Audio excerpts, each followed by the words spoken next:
I'm replacing near side and offside lower arms, track control arms on Hyundai, which you can see, this movement here.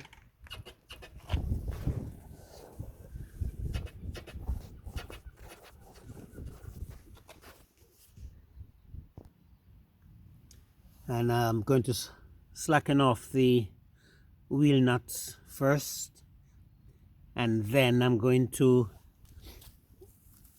as much as I can, is to confirm that this lower arm is the correct one.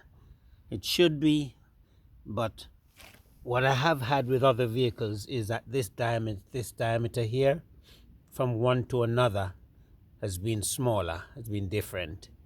So very often until you've started you can't tell. So we're going to see how we get on here.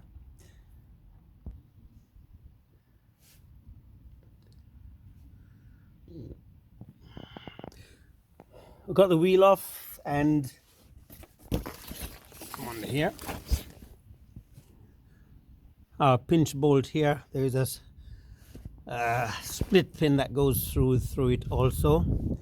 One thing with this, I have actually confirmed by looking at it, the shape and such, that it is the right arm. So now very often this pinch bolt can be absolutely corroded, and for me it's best, this is a, you can see that there, this is a shouldered nut. And what I prefer to do, although there is a taper on here which gives you keeps you relatively safe from damaging the threads if you have to hit it, I prefer to loosen that nut a little bit and then strike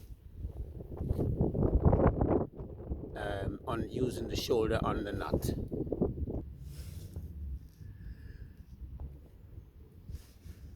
Now this yoke here, you always say 90% of the time you have to spread this yoke to lose the grip from the pinch through rust. I've soaked it, got my bolt out, and I've got this chisel which, depending on the rake of that chisel, to spread this yoke. So I'm going to have a go at that now and see if she loosens up, so I can just leave her or knock it down and out. Another way you can actually get this ball joint out is to use this chisel as a wedge against a solid part of there and the yoke. And if you can see that, and that will actually drift it down and out.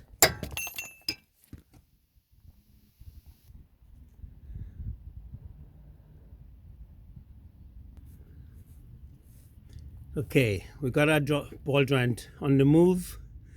It should come out, but what you must understand is that this angle changes as the arm comes down, so it can tip across and actually lodge.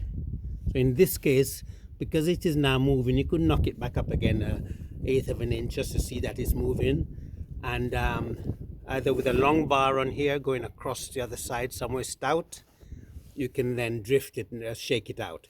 But what I'm going to do here, since I'm actually changing the whole arm, is to go to this front bolt and the other vertical one at the rear bush. I am doing this in a yard, no ramp, but I've got a firm surface, basically concrete, axle stand. So I've removed the front bolt already, and this rear bolt needs to lock up the top nut. Now front bolt is out, and it is a thinner bolt, so try not to mix them up. Sometimes you'll find that it'll go in and then maybe it's too long and it catches something somewhere. So always and put the nut on the correct bolt so you don't mix them up. And as for this man here, once all this is loose, it gives you the leeway to knock this down and out cleanly. When you're going back up, I would put the rear bolt in first, and then this front one. Start the threads, grease them obviously before, and then replace this one. This will be easier to go in, to line it up and tap it up till it starts, and then knock it all the way in. Then you tighten up these other two. Also, you might be able to see a bit of darkness there from lubrication. There's a hole here, which I always look for any holes in the chassis that leads to the bolt, where I could lubricate the bolt, WD-40 or such, through that hole. This here is also ready to come down because my bolt has come out cleanly. There we go. So once you can turn the steering out to the left, which gives you more looseness, let's call it. Okay, the old man is out, and this is a bush which is broken up, which symptom of this is when you brake, that you can feel a thud on the wheel. You can get someone to look from the side and see that the wheel appears to be jumping back when you brake. Again here, this is where I use the chisel to drift it down, and after that, reasonable blows and out it comes. So as I'm saying, I'm going to grease the new on the sides here and inside the chassis subframe, and grease the bolt also. Okay, I've got the front bolt in there, and the arm is now sitting relatively straight. Even the ball joint, where the ball joint is, it's near enough where we want to go. But this back one, going to get this in here. Always try to get this back bolt in first, not first, but get it in and through with the nut started before connecting anything else, because it ties you up. It can be difficult to stretch this bush till the bolt is vertical in the subframe. And with this arm steering, if you may pull the wheel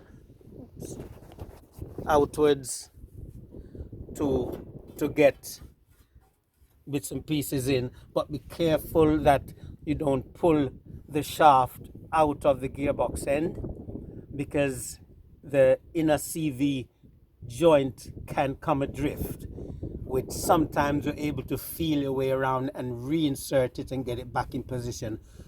Otherwise, you could end up having to take the shaft completely off in order to reset it, which especially on some automatics, you lose oil and all the rest of it, and you're in trouble.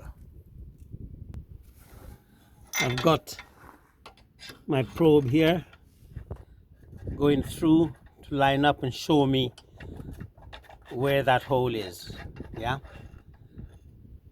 I can use a Phillips screwdriver or some other such. Let's see if I can get it.